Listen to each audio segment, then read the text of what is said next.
여러분에게 이제 집을 좀 보여드리도록 하겠습니다. 어떤 집이냐? 여러분들이 집이 있는데 집을 보여주셔야지. 예. 이게 무슨 집 같아요? 빈집. 그렇죠? 또 무슨 집 같습니까? 빈집.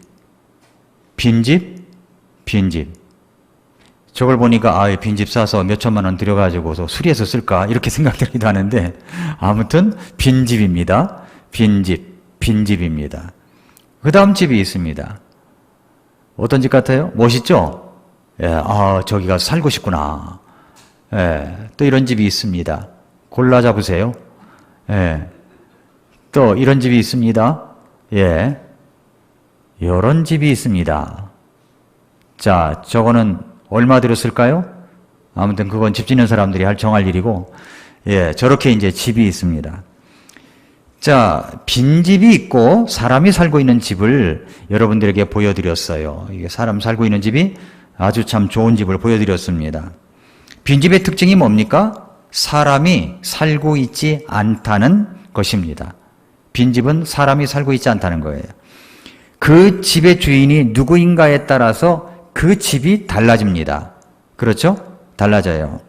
다른 무엇보다도 그 집이 사람 냄새가 나는 집인가 아닌가 하는 그런 차이가 있을 것입니다.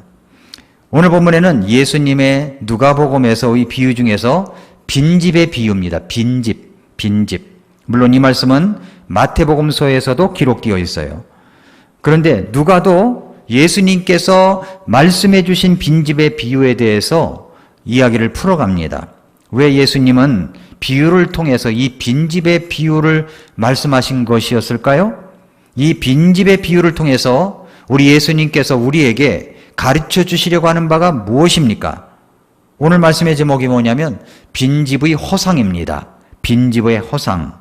빈집의 허상이 무엇입니까? 우선 우리가 알아야 할 첫 번째는 사람은 집과 같다고 말씀하십니다. 사람은 집과 같습니다. 누가복음 11장 24절에서 이렇게 말씀했습니다. 부정한 영이 사람에게서 나와 마른 곳을 두루다니며 쉴 곳을 구하나 전혀 찾지 못하고 이르되 내가 내 집 곧 내가 나온 곳으로 돌아가리라 하고는, 이런 말씀이 있어요. 예, 집입니다. 집. 내가 내 집이 있습니다. 근데 만일 고린도후서 5장 1절에 보면은 만일 땅에 있는 집이, 우리의 이 장막집이 해체되면 하나님의 건물 곧 손으로 지은 집이 아니요 하늘에 있는 영원한 집이 우리에게 있는 줄 우리가 아느니라. 그러니까 뭐라고 그랬어요? 우리는 뭐와 같다고 합니까? 장막집과 같다는 거예요. 우리가 사람이 집과 같다는 겁니다. 그래서 덩치 좋은 사람을 뭐라고 그래요? 몸집 좋다고 그러잖아요. 몸집이 좋아요. 여러분 몸집 좋습니까? 몸집이 좋아야 돼요. 몸집이. 그러니까 우리가 여러분의 몸집이 어떤가를 봐야 됩니다. 그런데 이 장막집이 해체되면 우리에게는 영원한 집이 있다는 겁니다. 영원한 집이. 우리의 몸은 우리의 영혼이 거처하는 장소입니다. 장소예요. 이 몸집에 우리가 살고 있는 겁니다. 몸집에 우리가 살고 있어요. 고린도후서 5장 2절부터 4절에 보니까 우리가 이 장막에서 신음하며 하늘로부터 오는 우리의 집으로 옷 입기를 간절히 원하노니 우리가 옷 입고 있으면 벌거벗은 채 드러나지 아니하리라. 이 장막에 있는 우리가 짐을 진 채 신음하는 것은 벗고자 함이 아니요 입고자 함이니 이것은 죽을 것이 생명에게 삼켜지게 하려 함이라. 이렇게 말씀을 했습니다. 집은 누군가 살고 있어야 그 집이 관리가 되는 겁니다. 그 사람이 살고 있는 집이냐 아니냐는요 엄청나게 차이가 나요. 엄청나게 차이가 납니다. 인터넷에서 서치를 하다가 빈집이라는 제목으로 영화가 있는 것을 알았습니다. 제가 그 영화를 본 적은 없어요. 그러나 그 내용의 줄거리를 보니까 한 청년이 열쇠 광고 스티커를 집집마다 붙이고 다니는데 조그맣게 막 기가 막히게 작은 걸로 해가지고 열쇠 이렇게 붙이잖아요. 그런데 자기가 붙여놓았던 그 스티커가 오래되도록 떼지 않은 집이 있으면 그 집은 빈집이다. 이렇게 생각을 해서 어떻게든지 문을 따고 들어가 얼마 동안 거처하고 나오는데 뭐 그런 내용을 가지고 이제 만든 영화라는 겁니다. 제가 말하고자 하는 것은 뭐냐면 빈집은 누군가가 들어가려고 한다는 거예요. 빈집은 누군가가 들어가려고 합니다. 고양이도 들어가고요. 쥐도 들어가고요. 들어가려고 해요. 그렇다면 여러분의 집은 누가 살고 있습니까? 여러분의 집은 정말 여러분이 살고 있습니까? 여러분이 살고 있나요? 아니면 그 집의 키를 누구에게 준 것은 아닙니까? 왜 그렇게 어지럽혀져 있죠? 여러분의 집에 몰래 누가 들어와 살다가 나간 흔적이 있는 것은 아닙니까? 살펴봐야죠. 예. 그래서 먼저 알아야 될 것은 뭐냐면 사람은 첫째로 집과 같다는 겁니다. 사람은 집과 같다 하는 것이고, 두 번째로 우리의 집은요 서로 차지하려고 하는 싸움이 있어요. 서로 차지하려고 하는 싸움이 있습니다. 누가 차지하려고 합니까? 오늘 본문 앞에는 예수님께서 한 마귀 들린 사람을 내쫓으신 사건이 기록되어 있습니다.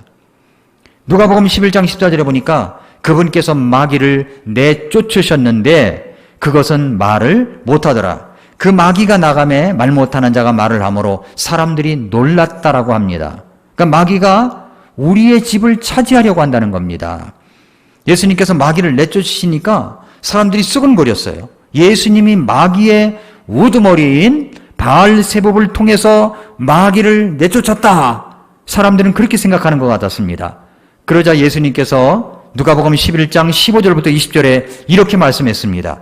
그들 중에 더러는 말하기를 그가 마귀들의 우두머리 바알세붑을 통해 마귀들을 내쫓는다 하고, 또 다른 사람들은 그분을 시험하여 하늘로부터 오는 표적을 그분께 구하거늘 그분께서 그들의 생각을 아시고 그들에게 이르시되 스스로 분쟁하는 왕국마다 황폐하게 되며 스스로 분쟁하는 집은 무너지리라. 너희가 말하기를 내가 바알세붑을 통해 마귀들을 내쫓는다고 하니 만일 사탄 또한 스스로 분쟁하면 어떻게 그의 왕국이 서겠느냐.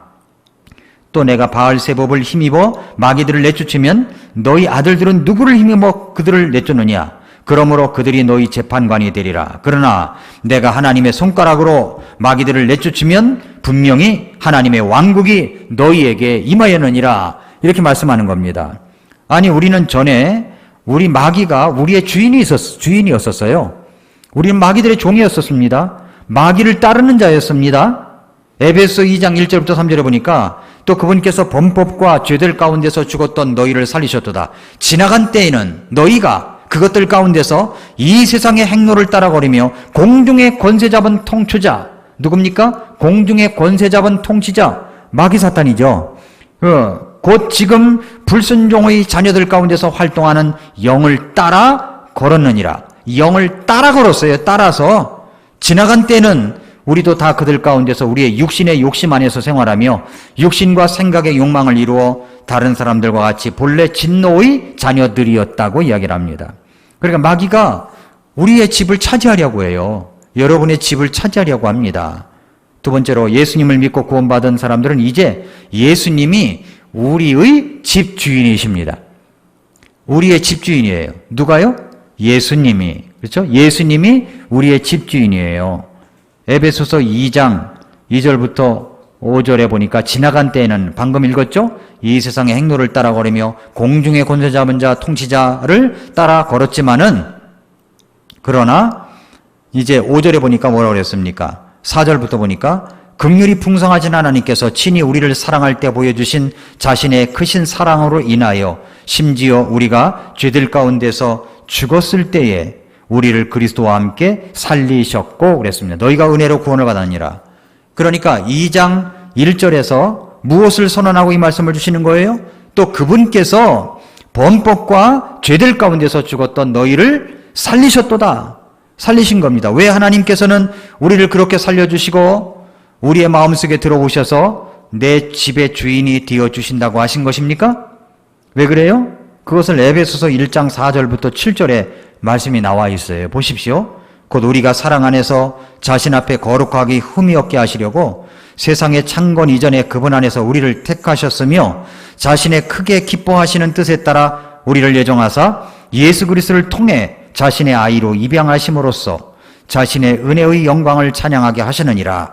그 은혜 안에서 그분께서 그 사랑하시는 자 안에서 우리를 받아주셨으니 그 사랑하시는 자 안에서 우리가 그분의 풍성한 은혜에 따라 그분의 피를 통해 구속 곧 죄들의 용서를 받았도다 말씀했어요. 여기 두 종류의 사람이 있습니다. 하나는 구원받지 못한 상태에서 마귀가 주인인 사람입니다. 또 하나는 구원을 받아 주인이 하나님 예수 그리스도가 주인인 사람이 있습니다. 여러분이 어떤 사람이냐는 거예요. 여러분의 주인이 누구냐는 겁니다. 그래서 우리는 예수님을 구주로 주님으로 믿은 사람은 예수님을 뭐라고 그래요? 주님이라고 그러잖아요. 주님, 하나님, 주님입니다. 그런데 오늘 본문에 나오는 이 빈집은 어떤 집이에요? 마귀가 거하다가 잠시 외출한 사람의 집이에요. 그런데 이 집을 다시 마귀가 돌아옵니다. 본문에는 뭐라고 그랬어요? 부정한 영이라고 되어 있어요. 부정한 영.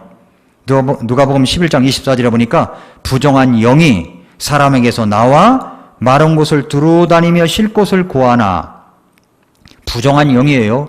귀신이 아니고 부정한 영입니다. 부정한 영. 개역 성경에는 귀신으로 되어 있지만 그러나 흠정역 성경에는 부정한 영으로 되어 있죠. 부정한 영이 사람에게서 나와 마른 곳을 두루 다니며 쉴 곳을 구하나 전혀 찾지 못하고 자기 쉴 곳을 찾으려고 하는데 찾지 못하다가 내가 내 집, 곧 내가 나온 곳으로 돌아가리라. 가서 보니 그 집이 청소되고 꾸며져 있어요. 그래서 야, 이 집은 정말 우리가 들어가 살아야 되겠구나. 사악한 영 7을 더 데리고 와서 들어가 거기에 거하니 그 사람 형편이 처음보다 더 나쁘게 됐다. 그런 이야기입니다. 나중 형편이 처음보다 더 나쁘게 된 집, 사람의 모습입니다. 어떤 사람의 모습이 빈집입니까? 내 마음대로 살아가는 사람의 모습이 빈집이에요. 내 마음대로 살아가는 거죠. 나름대로 깨끗하게는 살아가려고 합니다. 그러나 마귀가 그 집을 보고 들어간다고 말을 합니다. 그러면 그 형편이 더 악하게 되는 거죠. 악하게 되는 거예요. 회개하지 않고 믿음의 선한 영향력에서 떠난 사람이 빈집과 같은 거예요. 영적인 능력을 상실한 사람의 모습이 빈집과 같은 것입니다. 이렇게 우리가 이제 본 것은 뭐냐면 우리의 집은 서로 차지하려고 하는 싸움이 있다는 거 하는 겁니다. 자, 그러면 세 번째로 빈집의 결과입니다. 빈집의 결과. 26절 보세요. 이에 가서 자기보다 더 사악한 다른 영 7을 데려와 그들이 들어가서 거기 거하매 그 사람의 나중 형편이 처음보다 더 나쁘게 되었다고 말씀합니다. 그러니까 마귀는 구원받은 사람의 마음속에 들어가지는 못하지만 영향은 줄 수 있어요. 마귀가 이미 예수님을 영접해서 구원받은 사람의 우리 속에 마귀가 들락날락 할 수 없습니다. 이미 예수님이 계시기 때문에 그걸 우리가 알아야 돼요. 그러나 마귀가 영향은 줄 수 있는 거예요. 영향은.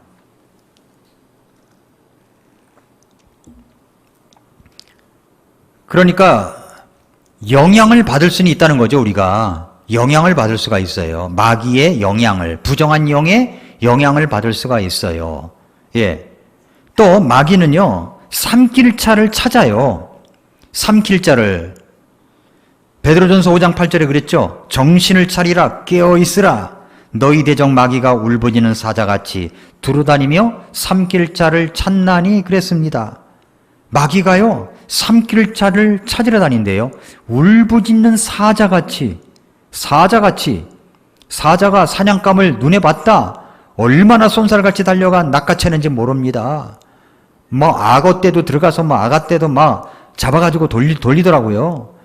그러니까 이 마귀가 울부짖는 사자같이 삼킬 자를 찾고 있습니다.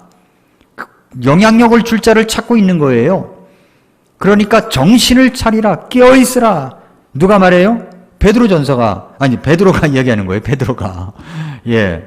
제 베드로 전서 설교를 제가 하려고 지금 준비 중에 있거든요. 그러다 보니까 이게 베드로 전서라네. 베드로가 그렇다는 거예요. 정신을 차리래요. 왜 그러냐면 베드로가 정신 차리지 못하고 있다가 마귀의 영향을 받아가지고 예수님을 모른다고 3번 부인할 때가 있었잖아요. 그러니까 이 뼈저린 교훈을 가지고 성도들에게 이야기하는 겁니다. 정신을 차리라, 깨어있으라 그랬어요. 자기는 예수님이 기도하시는데 졸다가 그냥 자빠져 자느라고 말이죠. 죄송하지만 말이 그러느라고 정말로 깨어 기도하지 못할 때가 있었잖아요. 그러니까 뭐라는 거예요? 이게 다 의미가 있는 얘기예요. 그 베드로가 경험적인 이야기를 하고 있는 겁니다. 정신을 차리라, 깨어 있으라. 이 한 줄이요. 이 베드로의 엄청난 경험을 가지고 한 줄 메시지를 전하고 있는 겁니다. 정신을 차려야 돼요. 정신 차리지 아니하면 나중 형편이 처음보다 더 나쁘게 된다는 겁니다. 나쁘게 된다는 거예요. 빈집의 결과의 빈집의 결과. 그렇다면 이제 넷째로 우리의 대안입니다. 우리의 대안. 사람들은 이제 예수님께 달려와가지고 표적을 보여달라고 요청해요. 표적.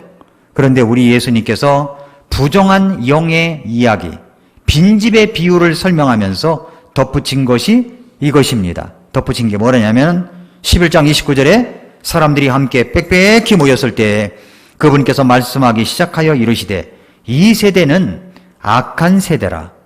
그들이 표적을 구하나 대언자 요나의 표적 외에는 아무 표적도 이 세대에게 주지 아니하리니 그랬습니다.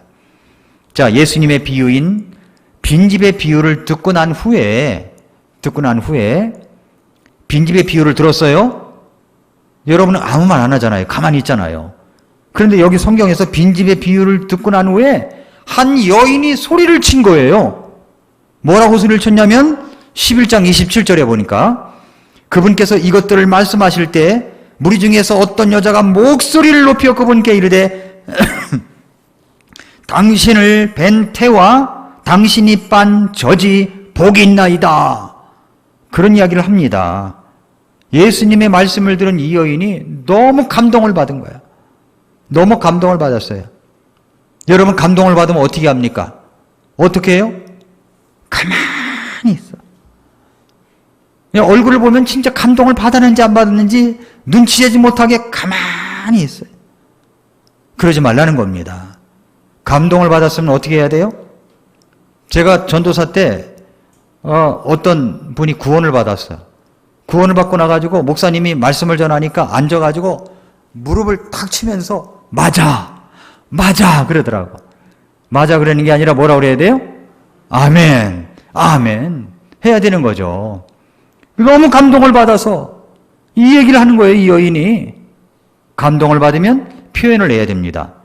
표현을 하면 기쁨이 배가 되는 거예요. 기쁨을 나누어주면 배가 됩니다. 슬픔을 나누면 반으로 줄어들어요. 슬픔이. 그러니까 나눠줘야죠. 주님의 말씀을 듣고 이 여인이 감동으로 외쳤습니다. 그러자 예수님의 대답이 무엇입니까? 11장 28절에 그분께서 이르시되 그러하다. 그러나 하나님의 말씀을 듣고 그것을 지키는 자들이 복이 있느니라. 이 여인이 감동을 받아 외치니까 예수님께 맞아, 네 말이 맞아. 그러나 하나님의 말씀을 듣고 그것을 지키는 자가 복이 있다. 주님의 말씀을 듣고 지키는 자가 복이 있다라고 말씀을 하셨습니다. 그렇다면 우리가 형편없는 삶에서 벗어나 복이 있고 능력 있는 삶을 살기 위해서 어떻게 해야 됩니까? 하나님의 말씀을 듣고 그것을 지키는 겁니다. 듣고 지키는 거예요. 듣고 지키는 것. 믿음은 들음에서 나는 겁니다. 듣지 않고는 믿음이 생길 수가 없어요. 그러니까 올바른 말씀을 계속 들어야 되는 거예요. 올바른 말씀을 들어야 됩니다. 어떻게 그렇게 할 수 있습니까? 어떻게 그렇게 할 수 있죠? 우리의 대안이 뭡니까? 첫째는 예수 그리스도를 주인으로 인정하는 겁니다.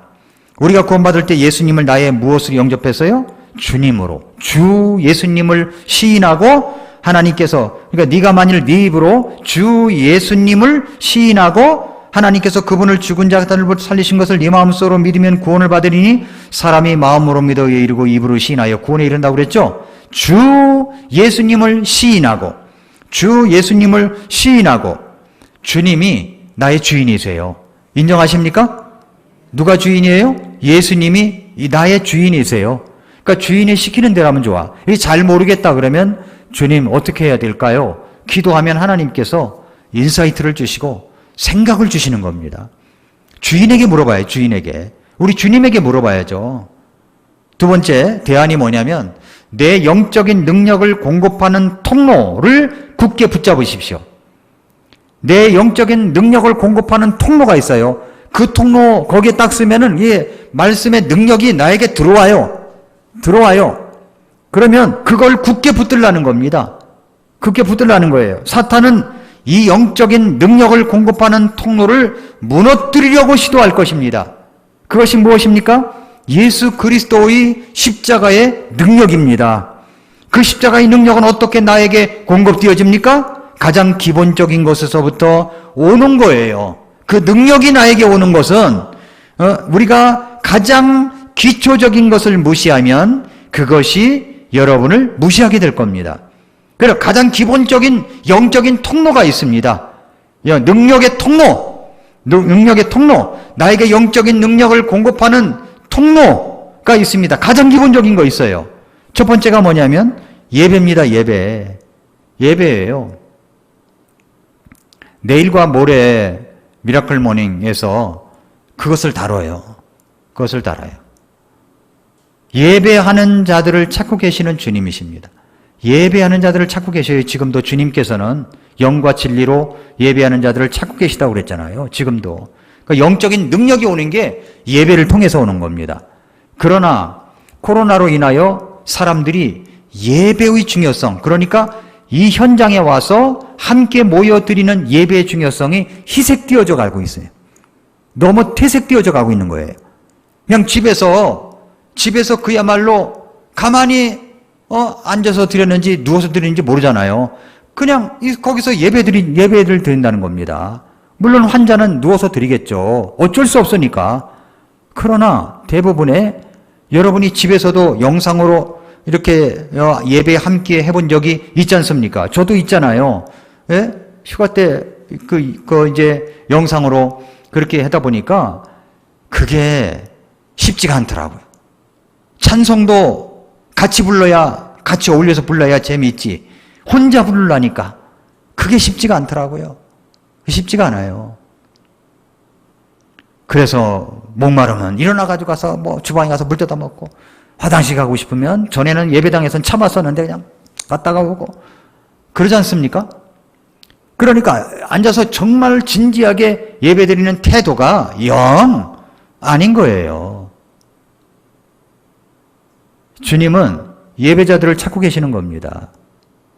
연세 많으신 우리 어르신들께서 교회가 자꾸만 문을 닫고 예배를 안 드리니까 열려져 있는 예배당을 찾아 돌아다니는 분들 계시더라고요. 열려져 있는 예배당을 찾아서. 영적인 능력을 공급하는 통로가 뭐냐면 예배입니다. 예배. 진정한 예배자가 되어야 되는 거예요. 생각해 보세요. 수요일 저녁에 이것이 코로나로 인해서 코로나니까 그냥 못 나와도 할 수가 없지 이렇게 생각을 했잖아요. 그런데 이게 이제 습관이 된 거야. 잘 나오는 분도 안 나와. 갑자기 이름이 나오려고 그랬는데 이름 나오면 안 되니까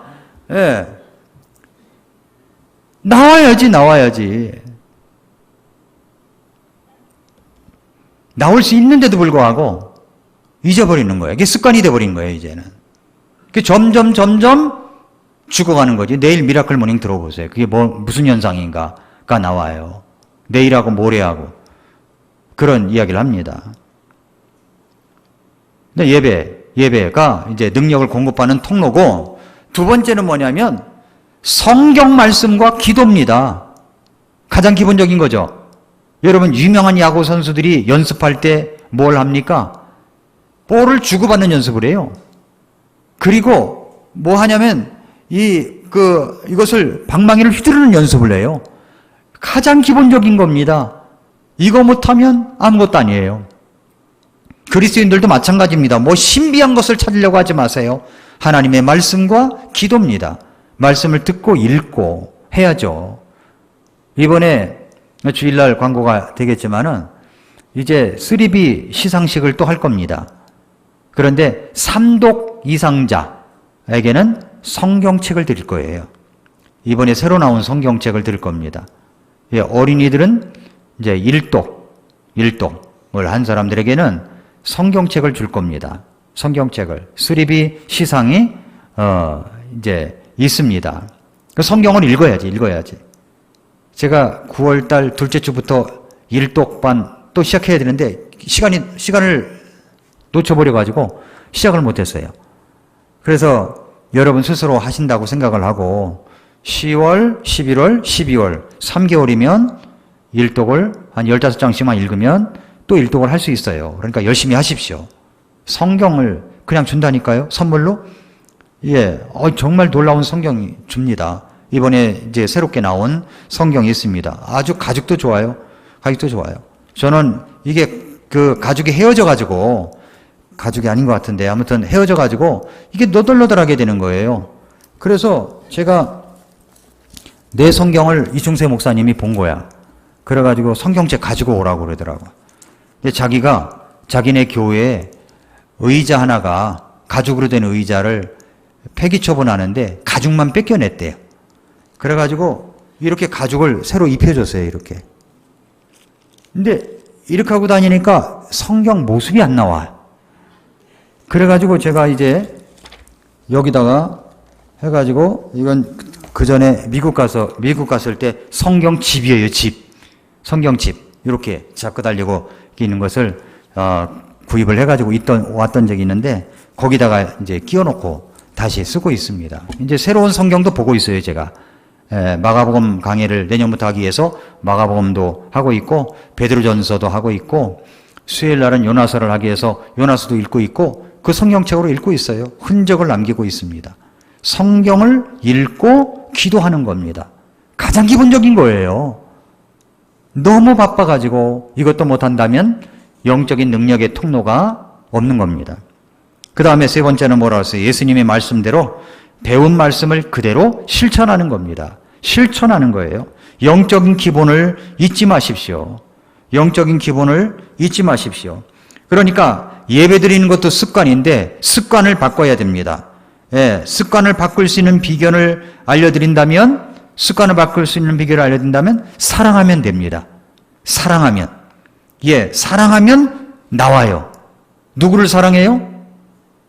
예배당을 사랑하지 말고 예수님을 사랑하면 나와요. 예수님을 사랑하면요, 예수님의 말씀을 듣기 위해서 여기에 나오는 겁니다.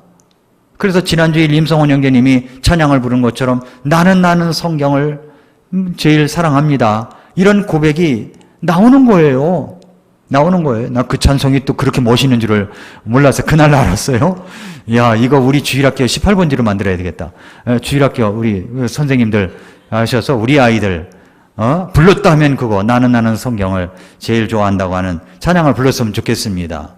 얼마나 놀랐습니까? 참 톡쳐도 말이죠. 그 찬송 부를 수 있다면 얼마나 좋아요. 그러니까 사랑하면 나오는 거예요. 예배에 나오는 것은 억지로 안 돼요. 누구 이름 부르고 막 그런다고 나오겠습니까? 아니에요. 주님을 사랑하면 나와요. 주님을 사랑하면 나옵니다. 어떤 사람들은 분위기를 잘 타는 사람들이 있어요. 분위기에 살고 분위기에 죽는 스타일은 사람들이 웅성거리고 분위기가 모이는 분위기면 모입니다. 그러나 그렇지 않으면 잠적해버려요.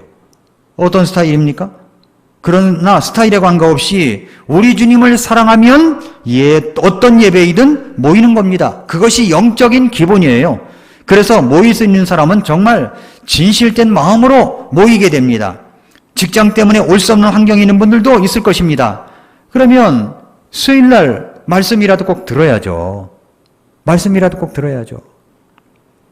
직장 때문에 시간이 안 돼서 못 나올 때도 있지만 그러나 습관화되면 시간이 되어도 나오지 않을 가능성이 더 많습니다. 그래서 예배는 함께 모여서 드려야 그것이 진짜인 거예요. 정말 할 수 없을 때는 말씀만이라도 들어야 하지만 모여야 하는 겁니다. 모이기를 피하는 어떤 사람들의 습관과 같이 하지 말라고 그랬잖아요. 주님은 함께 모이는 것의 중요성을 말씀하셨어요. 오늘 누가복음 11장 23절부터 읽은 이유가 있습니다. 나와 함께 하지 아니하는 자는 나를 반대하는 자요, 나와 함께 모으지 아니하는 자는 해치는 자니라. 주님과 함께하는 사람입니까? 그것을 어떻게 알 수 있어요? 주님과 함께 모이는 사람을 말합니다. 만약에 여러분이 모이지 않는다면 여러분은 해치는 자예요. 흐트러뜨리는 자예요. 여러분은 그런 사람입니까? 자신이 그런 사람인지도 모르죠. 그러나 우리 주님은 그런 사람, 모이지 않는 사람이 나를 반대하는 자요. 그리고 함께 모이지 아니하는 자가 해치는 자다라고 했기 때문에 그렇습니다. 그러므로 영적인 기본에 집중하십시오. 삼손은요, 영적인 기본에 집중하지 못해서 영적인 능력을 잃어버린 거예요. 삼손의 힘은 하나님께서 주시는 힘이었습니다. 그래도 마지막에 그가 이제 재판관으로서 사사로서 그래도 머리카락이 길러지니까 힘이 다시 생겨서 이 힘을 마지막으로 하나님을 위해서 써야 되겠다 해가지고 기둥 붙들고서 함께 무너져 죽은 것입니다. 그러므로 여러분 영적인 기본을 갖추시길 바랍니다. 또 내 영적인 능력을 공급하는 통로를 붙들어야 되는 것이고, 자, 그렇다면 어떻게 우리는 빈집의 여상에서 벗어나 행복하고 평안한 집에서 생활할 수 있는 것입니까? 그것은 먼저 모여라 이거예요. 모여라. 다음 주 수요일 날 모여야 됩니다. 아시겠죠? 모이십시오. 이 방송을 듣는 여러분, 어쩔 수 있다면, 생각해 보니까 어쩔 수가 있어. 그러면 모이십시오. 오십시오. 자, 여기 오신 여러분들은 한 사람 이상씩 데리고 오시기 바랍니다. 아시겠죠? 한 사람 이상씩, 수요일 날 나오라고 해서 데리고, 할 수 없어요. 전도해야지. 인도를 해야지. 인도를 해야지. 하시기 바랍니다.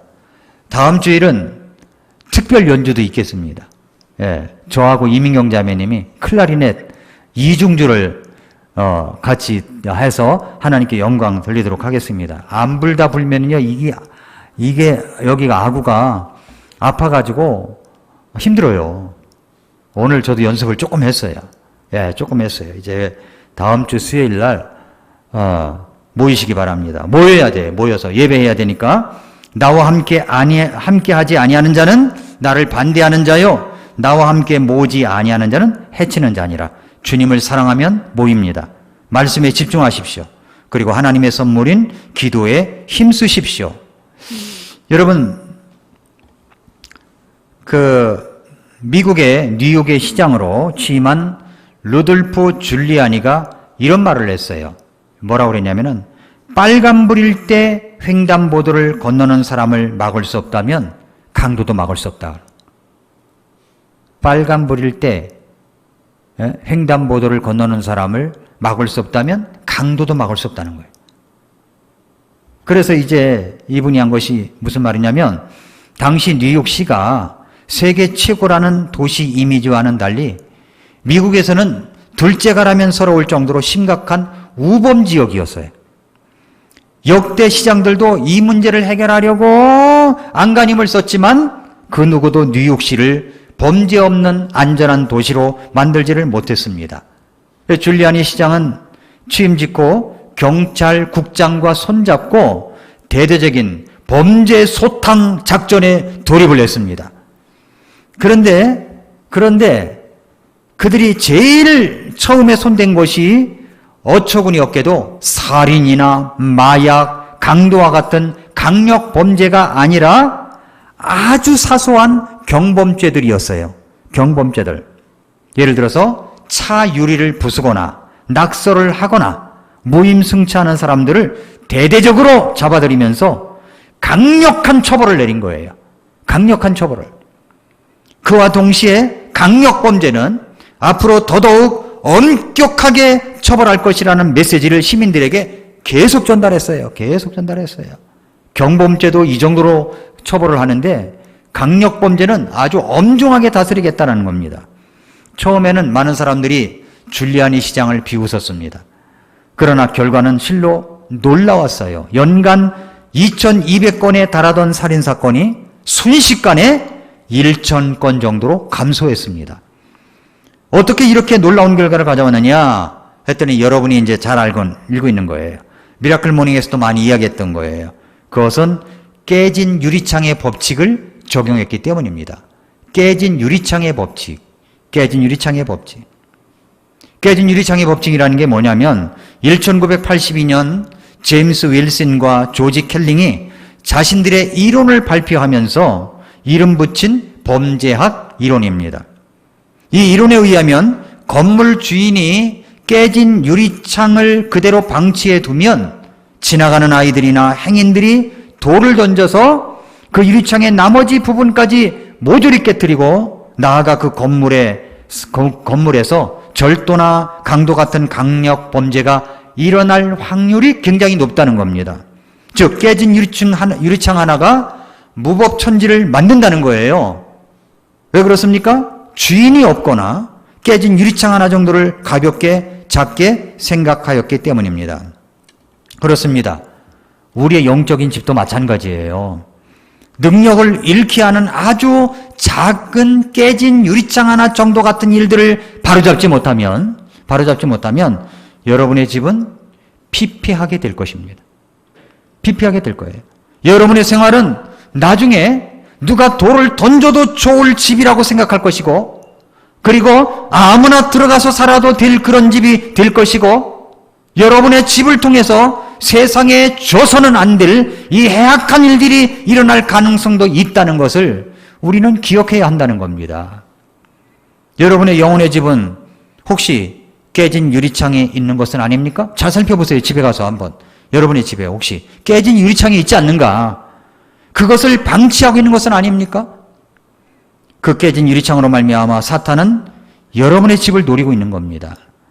여러분의 집을 다스리고 그리고 보살피시고 함께해 주시기를 원하시는 분은 예수 그리스도세요.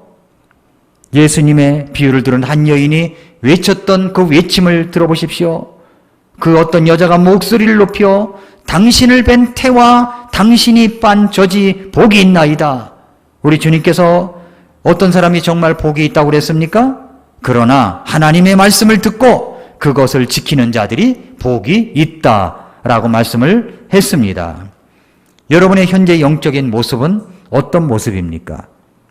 깨져 있는 것, 깨져 있는 부분이 혹시 있지 않는가 살펴보세요. 깨져 있는 부분. 예, 중요한 것은 우리의 내면입니다. 내면이에요. 고린도후서 4장 13절부터 17절을 보십시오. 고린도후서 4장 13절부터 17절.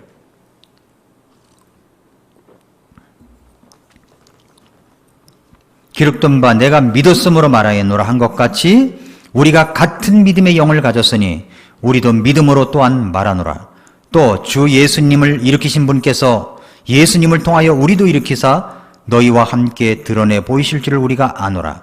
모든 것이 너희를 위하여 있나니 이것은 많은 사람의 감사를 통하여 풍성한 은혜가 넘쳐나서 하나님께 영광이 되게 하려 함이라. 이런 까닭에 우리가 낙심하지 아니하노니 우리의 겉사람은 썩어 없어져도 속사람은 날마다 새로워지는도다. 겉사람은 썩어 없어집니다. 그러나 속사람은 날마다 새로워지는도다. 우리가 잠시 받는 가벼운 고난이 우리를 위해 훨씬 더 뛰어나고 영원한 영광에 무거운 것을 이루느니라. 그렇습니다. 우리의 겉사람은 늙어가겠지만 우리의 속사람은 날마다 새로워지는 겁니다. 날마다 새로워지는 거예요. 겉사람과 비례해서 속사람이 결정된다고 생각하지 마세요.